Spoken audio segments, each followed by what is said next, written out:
오늘 하나님께서 우리에게 주시는 말씀은 창세기 16장입니다. 창세기 16장 말씀을 한 절씩 교독하도록 하겠습니다. 아브라함의 아내 사레는 출산하지 못하였고 그에게 한 여종이 있으니 애굽 사람이요 이름은 하갈이라. 사레가 아브라함에게 이르되 여호와께서 내 출산을 허락하지 아니하셨으니 원하건대 내 여종에게 들어가라. 내가 혹 그로 말미암아 자녀를 얻을까 하노라 하매 아브라함이 사레의 말을 들으니라. 아브라함의 아내 사레가 그 여종 애굽 사람 하갈을 데려다가 그 남편 아브라함에게 첩으로 준 때는 아브라함이 가나안 땅에 거주한 지 10년 후였더라. 아브라함이 하갈과 동침하였더니 하갈이 임신하매 그가 자기의 임신함을 알고 그의 여주인을 멸시한지라. 사레가 아브라함에게 이르되 내가 받는 모욕은 당신이 받아야 옳도다. 내가 나의 여종을 당신의 품에 두었거늘 그가 자기의 임신함을 알고 나를 멸시하니 당신과 나 사이에 여호와께서 판단하시기를 원하노라.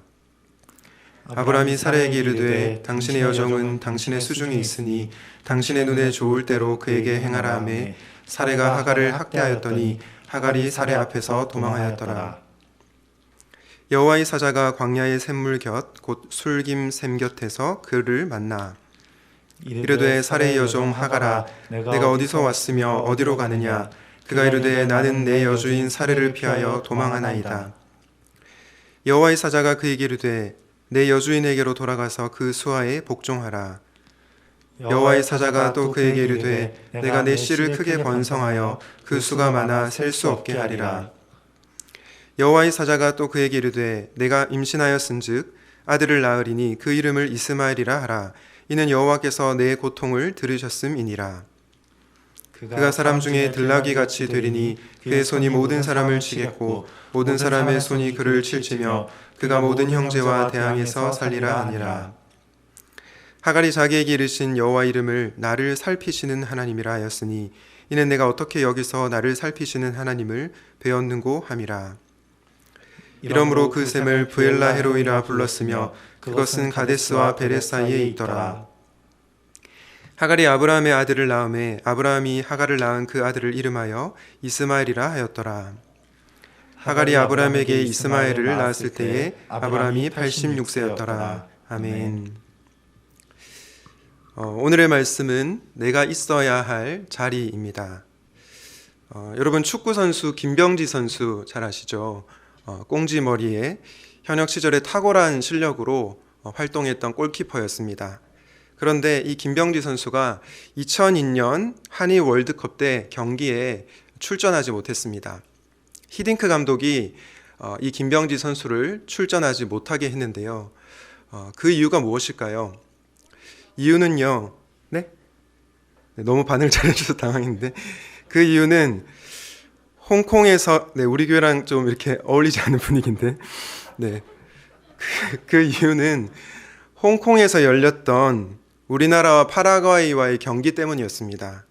파라과이와의 경기 중 전반전이 끝나갈 때쯤에 이 골키퍼 김병지 선수가 갑자기 공을 몰고 중앙선으로 나가는 것이었습니다. 그러다가 그만 중앙선에서 공을 빼앗겼죠.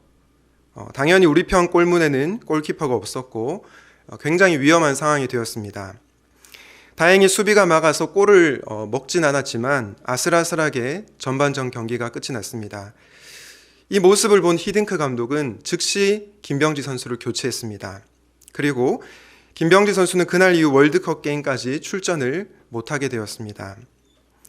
여러분, 히딩크 감독이 원했던 것은 무엇일까요? 김병지 선수가 자기 자리를 잘 지키는 것이었습니다. 골키퍼가 있어야 할 자리에 있기를 원했던 거죠. 하지만 김병지 선수는 골키퍼로서 자리를 지키지 않고 그 자리를 이탈했습니다. 자신이 있어야 할 자리에 있지 않아서 팀 전체를 어렵게 한 것입니다. 이처럼 내가 있어야 할 자리에 있는 것은 너무나도 중요합니다. 부모는 부모의 자리에 있어야 하고요. 학생은 학생의 자리에 있어야 합니다. 직장인은 직장인의 자리에 있어야 하고 목자는 목자의 자리에 있어야 합니다. 여러분들이 있어야 할 자리는 어디입니까? 그리고 그 자리에서 맡겨진 역할을 잘 감당하고 있습니까? 그런데 여러분, 우리 모두는 다 다른 자리에 있지만 모든 그리스도인들이 공통적으로 있어야 할 자리가 있습니다. 오늘은 특별히 사레와 하갈을 살펴보면서 그리스도인으로서 내가 있어야 할 자리를 묵상하려고 합니다. 바라기는 오늘 말씀을 통해 내가 있어야 할 자리에 잘 있으시는 저와 여러분이 되시기를 바랍니다. 내가 있어야 할 첫 번째 자리는 어딜까요? 첫 번째는 말씀의 자리입니다. 그리스도인으로서 우리는 현실의 자리가 중요하지만 무엇보다 말씀의 자리가 중요합니다. 좀 더 구체적으로 말해서 저와 여러분들이 하나님의 말씀을 듣는 자리에 있어야 합니다. 그래야 하나님께서 기뻐하시는 선택을 하며 살아갈 수 있습니다. 오늘 본문에 보면요, 말씀의 자리 대신에 현실의 자리를 선택한 한 여인이 등장합니다. 바로 아브라함의 아내 사레죠. 1절에 보면 사레가 출산을 못했다라고 기록하고 있는데요. 사레가 자신의 상황에 대해서 어떻게 생각하고 대응하고 있습니까? 창세기 16장 2절과 3절을 한번 다시 보도록 하겠습니다. 사레가 아브라함에게 이르되 여호와께서 내 출산을 허락하지 아니하셨으니 원하건대 내 여종에게 들어가라. 내가 혹 그로 말미암아 자녀를 얻을까 하노라 하매 아브라함이 사레의 말을 들으니라. 아브라함의 아내 사레가 그 여종 애굽 사람 하갈을 데려다가 그 남편 아브라함에게 첩으로 준 때는 아브라함이 가나안 땅에 거주한 지 10년 후였더라. 2절 말씀을 다시 한번 보여주실까요? 2절 말씀을 다시 한번 보시면 사레가 아브라함에게 뭐라고 얘기하냐면 여호와께서 내 출산을 허락하지 아니하셨다라고 얘기합니다. 여호와께서 내 출산을 허락하지 아니하셨다라고 번역을 하고 있는데요. 이 구절을 원어로 보게 되면 바로 하나님께서 내 출산을 막았다라고 해석할 수 있습니다. 사레가 남편 아브라함에게 뭐라고 얘기하냐면 하나님이 나의 출산을 막으신 거예요. 하나님이 내 출산을 저지시킨 거예요 라고 말하고 있는 것입니다. 한편으로는 이해가 되기도 합니다. 왜냐하면 하나님께서 약속의 자녀를 주시겠다고 해놓고 10일도 아니고 1년도 아니고 무려 10년이나 지났기 때문입니다. 그러나 여러분, 사레가 정말로 믿음의 여인이었다면 어떻게 고백을 하는 것이 맞을까요? 하나님께서 아직 자녀를 주시지 않았다라고 고백을 하는 것이 맞습니다. 그러나 사레는 뭐라고 얘기하냐면 하나님께서 내 출산을 막으셨다라고 말하고 있습니다. 여러분, 이렇게 하나님의 약속을 불신한 사레가 취한 방법이 무엇입니까? 바로 여종 하갈을 통해서 자녀를 갖는 것인데요. 현대적인 기준으로 보면 이것이 좀 이해가 안 될 수 있습니다. 그러나 고대 사회에서 여종을 통해서 자녀를 갖는 것은 너무나 자연스러운 일이었습니다. 당시 사회 기준으로 보면은 아주 이상한 일이 아니었다는 겁니다. 이렇게 사레는 약속의 말씀이 이루어지지 않자 현실적인 방법을 택하고 있습니다. 사랑하는 여러분, 사레의 문제가 무엇이었을까요? 현실적인 방법을 찾는 것이 문제였습니까? 살다 보면 현실적인 대안을 찾아야 할 때가 있습니다. 현실적인 방법을 찾은 것이 문제가 아니라 하나님의 약속의 말씀을 신뢰하지 못한 것이 문제였습니다. 그래서 눈에 보이지 않는 약속보다 눈에 보이는 하갈이라는 현실을 택했던 것입니다. 저는 왜 사레가 이런 선택을 했을까? 묵상 중에 사레의 마음 가운데 불안감과 두려움이 있었던 것 같습니다. 지금은 그렇지 않지만 고대 사회에서 여성이 자녀를 갖지 못한다는 것은 굉장히 쓸모없는 존재가 된다는 것을 의미합니다. 사회에서 배척을 받을 수도 있고 내가 정말 쓸모없는 존재라고 느낄 수 있는, 실제로 그런 대접을 받는 사회 속에서 여성이 살아갔습니다. 사레는 하나님의 약속을 받고 1년, 2년은 괜찮았을지 모르겠습니다. 그러나 3년, 5년, 7년 점점 세월이 흐르면서 사레의 마음은 불안해졌습니다. 내가 정말로 자녀를 못 갖는 것이 아닐까, 그런 생각이 들었던 것입니다. 그래서 여종 하갈을 통해서 자녀를 보는 현실적인 방법을 택한 것입니다. 그런데 여러분, 이로 인해서 사레가 맞이한 결과가 어떠합니까? 16장 4절과 5절을 한번 보겠습니다. 아브라함이 하갈과 동침하였더니 하갈이 임신하매 그가 자기의 임신함을 알고 그의 여주인을 멸시한지라. 사레가 아브라함에게 이르되 내가 받는 모욕은 당신이 받아야 옳도다. 내가 나의 여종을 당신의 품에 두었거늘 그가 자기의 임신함을 알고 나를 멸시하니 당신과 나 사이에 여호와께서 판단하시기를 원하노라. 여러분, 사레가 여종 하갈을 통해서 자녀를 보려고 했죠. 그의 뜻대로 되었습니다. 실제로 여종 하갈에게 자녀가 생겼습니다. 그런데 문제는 무엇입니까? 바로 여종 하갈이 여주인 사레를 멸시하고 있습니다. 자녀를 가지니까 콧대가 높아진 거죠. 아마도 하갈은 이전에는 사레의 눈을 쳐다보지 못했을 겁니다. 그런데 임신을 하고 나니까 어떻게 달라집니까? 눈빛부터 달라집니다. 어이구, 자식도 못 가지는 주제에 이렇게 째려보면서 사레를 쳐다봤을 수 있습니다. 이런 모욕을 받은 사레가 아브라함에게 뭐라고 얘기합니까? 당신이 받아야 할 모욕을 지금 내가 받고 있다라고 하고 있습니다. 사랑하는 여러분, 사레가 이런 결과를 맞이하게 된 이유가 무엇일까요? 바로 그가 말씀의 자리에서 이탈했기 때문입니다. 사레는 약속의 말씀을 듣고 알고 있었지만 하나님의 말씀을 듣지 않고 인간적인 방식으로 문제를 해결하라 하다 보니 어려움이 생기게 된 것입니다. 출애굽기 32장에도 보면 이런 비슷한 사건이 나오는데요. 출애굽기 32장 1절을 한번 보겠습니다. 백성이 모세가 산에서 내려오미 더딤을 보고 모여 백성이 아론에게 이르러 말하되 일어나라, 우리를 위하여 우리를 인도할 신을 만들라. 이 모세 곧 우리를 애굽 땅에서 인도하여 낸 사람은 어찌 되었는지 알지 못함이니라. 이스라엘 백성들이 아론에게 무엇을 요구하고 있습니까? 우리를 위해서 우리를 인도할 신을 만들라. 왜 그렇습니까? 모세가 산에서 내려옴이 더디니까 불안해졌던 겁니다. 그래서 지금 우상을 만들어 달라고 아론에게 요청하고 있습니다. 결국 아론은 금송아지를 만들죠. 이 모습에 대해서 하나님께서는 모세에게 내 백성은 부패했다라고 얘기하면서 그들을 진멸하시겠다라고 말씀합니다. 여러분, 하나님의 백성들이 왜 이렇게 된 것입니까? 그들이 십계명의 말씀에서 이탈했기 때문입니다. 출애굽기 20장에 보면 너를 위해서 새긴 우상을 만들지 말고 어떤 것의 형상도 만들지 말라라는 말씀을 하나님께서 주셨는데 그 말씀의 자리를 벗어났기에 이런 어려운 일을 겪게 된 것입니다. 그로 말미암아 하나님께서 정말로 미워하시는 우상 숭배라는 선택을 하게 된 것입니다. 사랑하는 청년 여러분, 사랑하는 샘물 성도 여러분, 여러분은 어떻습니까? 여러분들은 하나님의 말씀을 듣는 자리에 있습니까? 아니면 나의 힘으로 또는 인간적인 방식으로 내 앞의 문제를 해결하려고 하고 있지는 않습니까? 만약 그렇다면 우리는 사레와 이스라엘 백성들처럼 낭패를 당하게 될 것입니다. 그러므로 우리는 항상 말씀을 듣는 자리에 있어야 합니다. 매주 이렇게 선포되는 설교 말씀을 통해 하나님께서 나에게 무엇을 말씀하시는지를 들어야 합니다. 그리고 매일 큐티를 통해서 하나님께서 나에게 무엇을 말씀하시는지를 들어야 하는 것입니다. 왜냐하면 오직 진리의 말씀만이 우리를 바른 길로 인도할 것이기 때문입니다.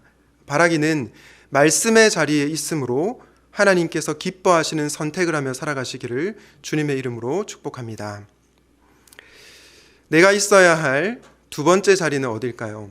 두 번째 자리는 기도의 자리입니다. 왜냐?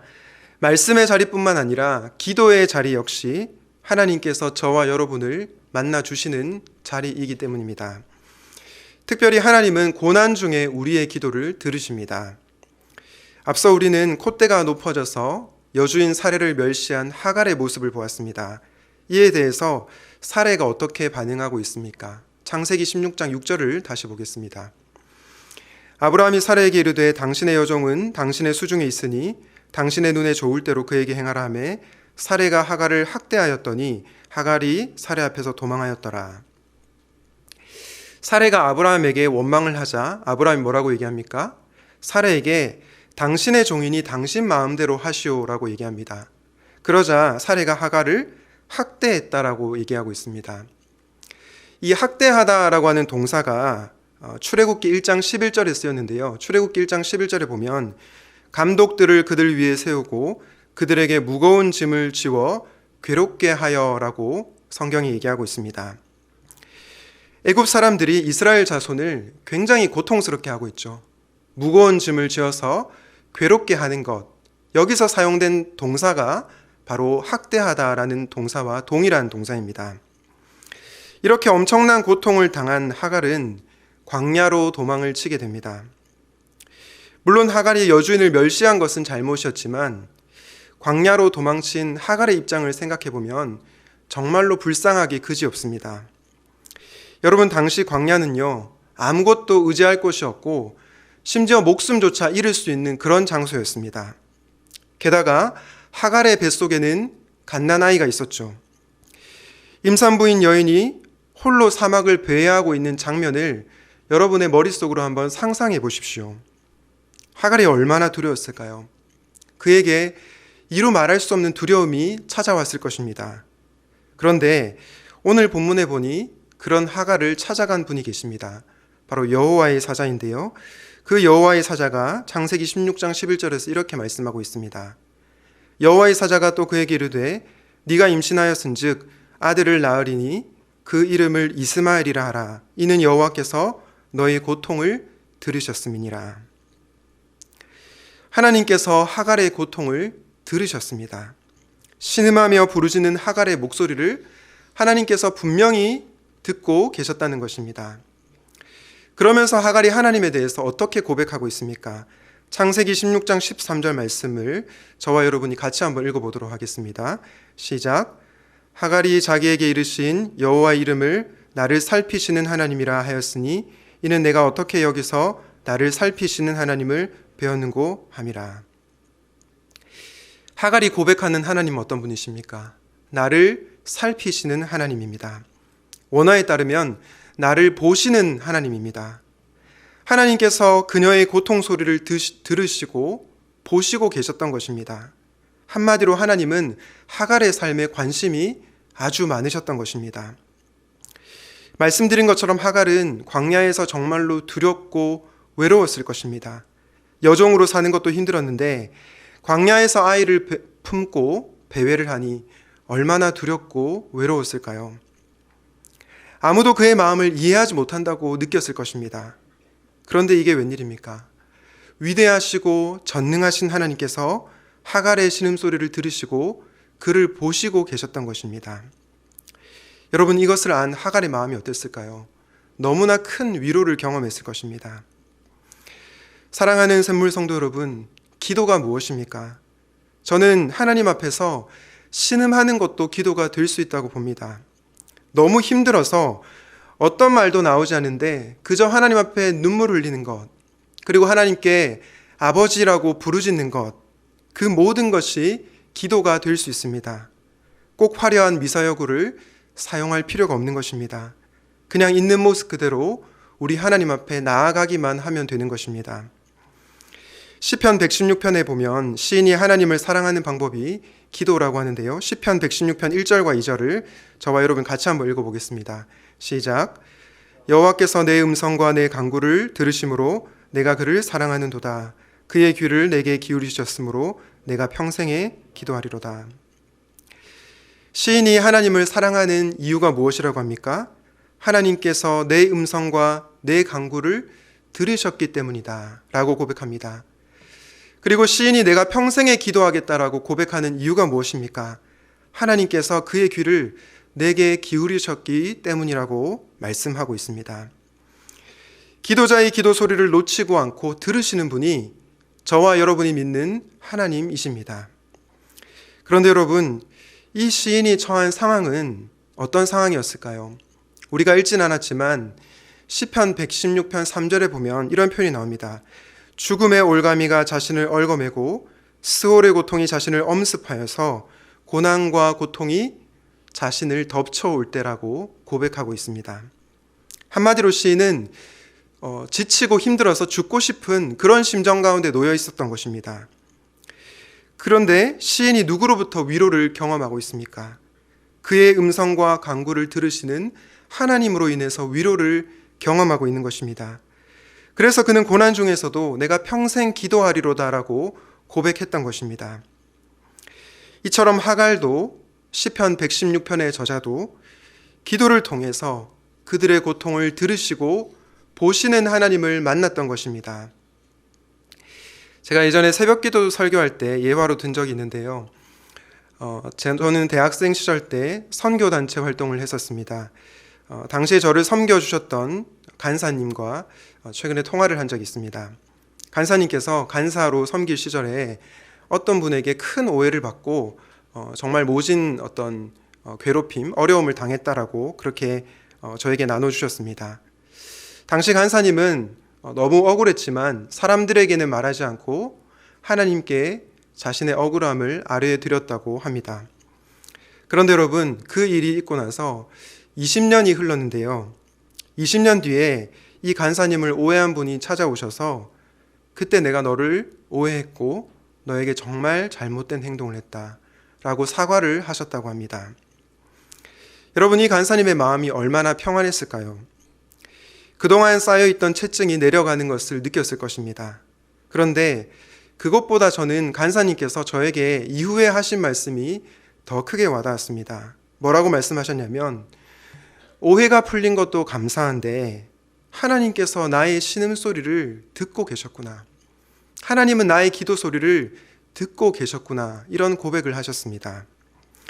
당시 간사님은 내 기도가 외면당하는 것은 아닌가 그런 생각을 했을 수 있습니다. 하지만 하나님은 간사님이 기도 중에 드린 그 신음소리조차도 듣고 계셨던 것이죠. 간사님의 삶을 살펴보고 계셨던 것입니다.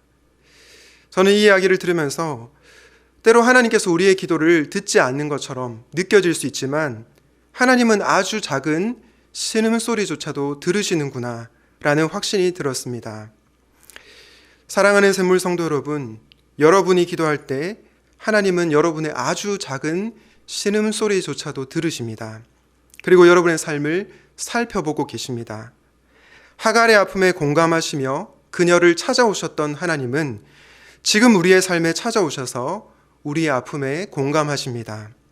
그러므로 여러분, 하나님께 기도하는 것을 사랑하십시오. 그분이 우리의 기도에 귀를 친히 기울여 주십니다. 그리고 우리의 형편을 살펴 돌보아 주십니다. 그리스도인으로서 내가 있어야 할 자리가 기도의 자리임을 기억하고 하나님 앞에 기도하는 자로 서시기를 우리 주님의 이름으로 축복합니다. 그리스도인으로서 있어야 할 자리는 말씀의 자리와 기도의 자리라고 말씀을 전했습니다. 우리는 늘 하나님의 말씀을 듣는 자리에 있어야 하고 또 하나님께 기도하는 자리에 있어야 합니다. 마지막으로 우리가 있어야 될 자리는 어디일까요? 마지막은 바로 인내의 자리입니다. 신자인 우리에게 말씀과 기도의 자리뿐만 아니라 인내의 자리가 반드시 필요합니다. 앞서 우리는 여호와의 사자가 광야로 도망친 하갈을 만나는 장면을 보았는데요. 그런데 도망자 하갈에게 여호와의 사자가 뭐라고 얘기하고 있습니까? 창세기 16장 9절을 저와 여러분이 같이 한번 읽어보도록 하겠습니다. 시작. 여호와의 사자가 그에게 이르되 내 여주인에게로 돌아가서 그 수하에 복종하라. 여호와의 사자가 하갈에게 뭐라고 얘기합니까? 너의 여주인에게로 돌아가서 그 수하에 복종하라. 한마디로 여주인 사라에게 다시 복종하며 살라는 것입니다. 여러분, 잘 한번 생각해 보십시오. 여주인 사라가 하갈을 어떻게 대했습니까? 학대했다고 했죠. 애굽 사람들이 이스라엘 백성들을 무거운 짐을 지어서 고통스럽게 했던 것처럼 학대했다라고 얘기하고 있습니다. 그런데 그 자리로 다시 돌아가라니요. 이게 얼마나 쉽지 않은 명령입니까? 가면 어떤 대접을 받을 것이 뻔히 보입니다. 또다시 학대를 당할 것입니다. 그런데도 사라에게 돌아가서 복종하라고 명령합니다. 왜 여호와의 사자는 여주인에게로 돌아가서 복종하라고 명령한 것일까요? 이유는 그래야 인내의 열매가 맺히기 때문입니다. 하나님께서는 하갈의 아들 이스마엘에게 복을 주어서 크게 생육하고 번성하게 할 것이라고 약속하셨습니다. 비록 다시 돌아가면 쉽지 않은 삶이 펼쳐질 테지만 인내할 때 하나님께서 예비하신 복이 주어질 것이라고 말씀하는 것입니다. 그렇기 때문에 힘들더라도 다시 돌아가 여주인에게 복종하라고 하는 것입니다. 여러분은 성경에 인내하여 복을 받은 대표적 인물하면 누가 떠오르십니까? 저는 대표적으로 욥이 떠오르는데요. 야고보서 5장 11절에서 이렇게 얘기하고 있습니다.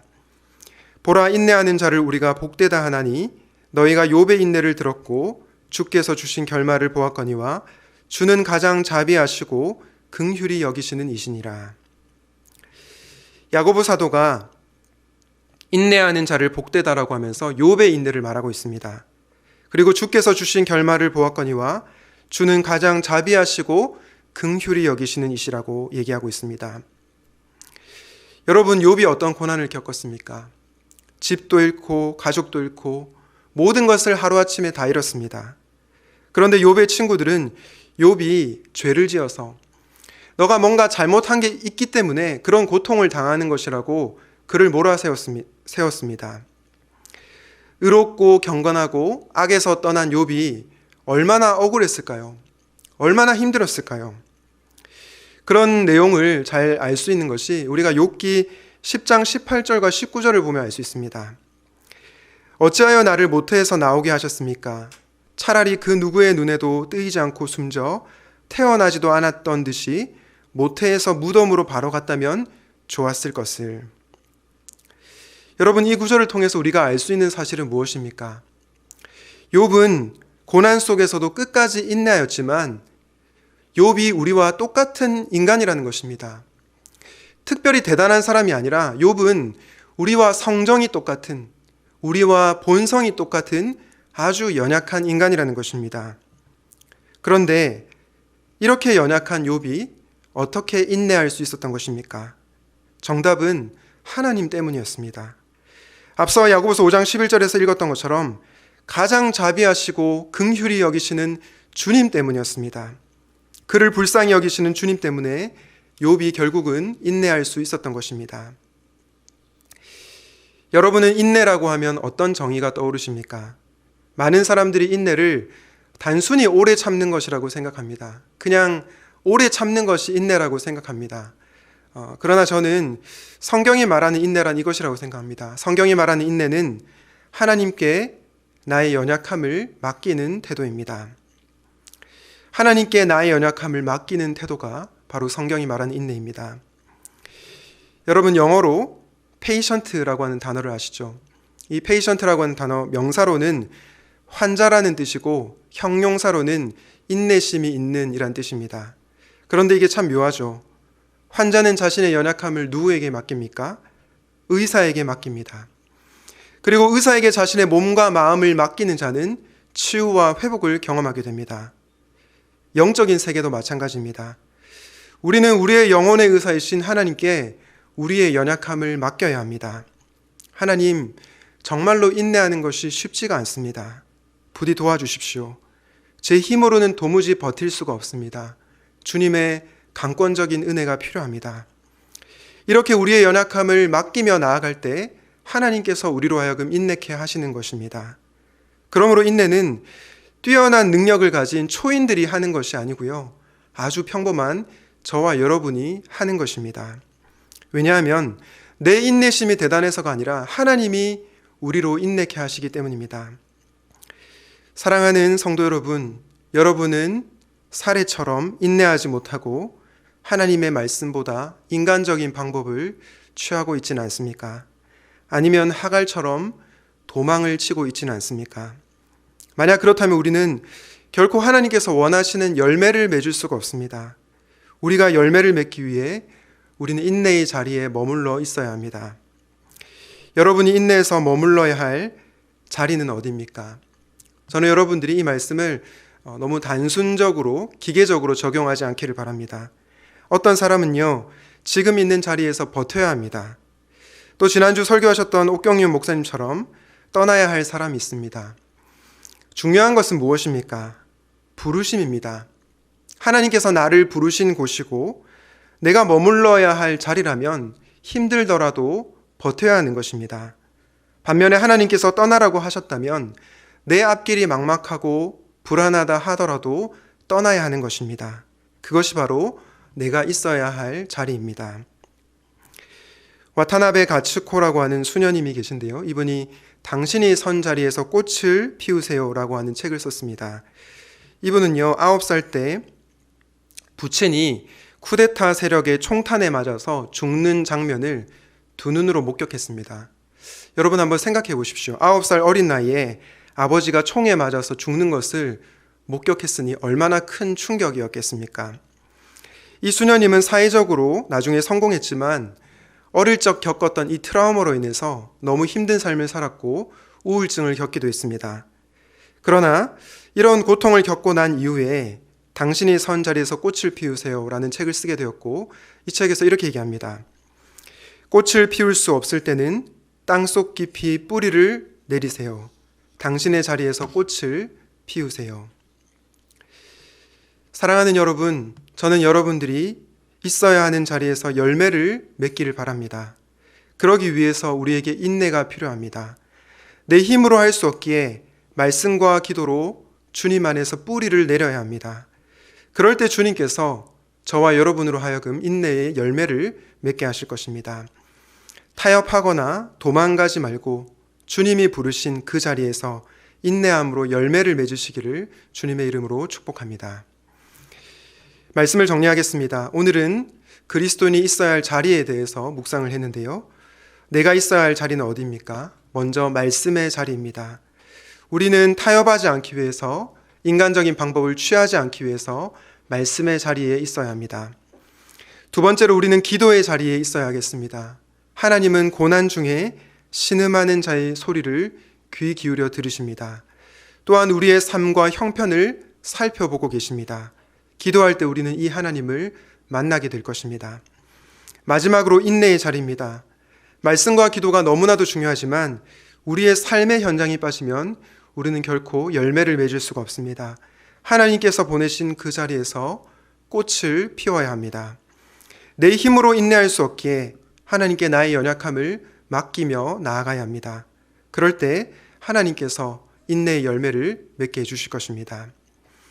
내가 있어야 할 자리가 말씀의 자리, 기도의 자리, 인내의 자리임을 기억하고 내가 있어야 할 자리에 있는 저와 여러분이 되시기를 주님의 이름으로 축복합니다.